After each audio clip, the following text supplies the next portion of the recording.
দর্শক, যেমনটা আগেই জানিয়েছিলাম, চট্টগ্রামে পশু কোরবানি শেষে এই মুহূর্তে চামড়া সংগ্রহ চলছে। এবারে আমাদের সাথে যুক্ত হচ্ছেন সহকর্মী নয়ন বড়ুয়া।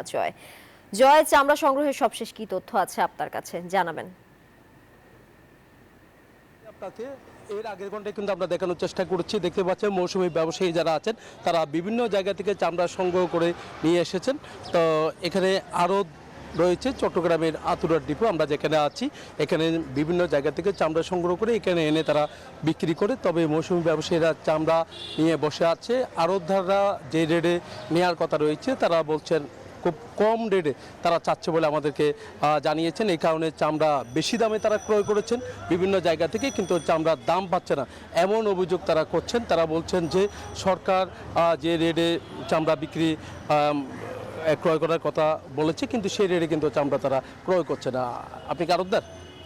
আমরা একটু জানতে চাচ্ছি যে মৌসুমী ব্যবসায়ী যারা আছে তাদের একটা অভিযোগ রয়েছে, যে দামে আপনারা সরকারিভাবে যে দাম নির্ধারণ করা হয়েছে সেই দামে চামড়া আপনারা সংগ্রহ করছেন না।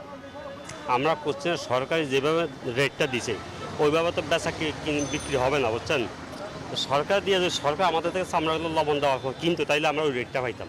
এখন ওরা কিনে হারা করুক, যা সরকার ডিগলাক দেখতে ঠিক আমরা কিনে হারা করুম, ট্যানারেরা কেউ কিনে হারা করবে না।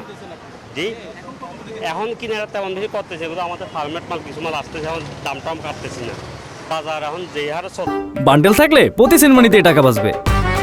বিকাশ সেনমানি বান্ডেল কিনে জিতুন প্রতি লেনদেনে।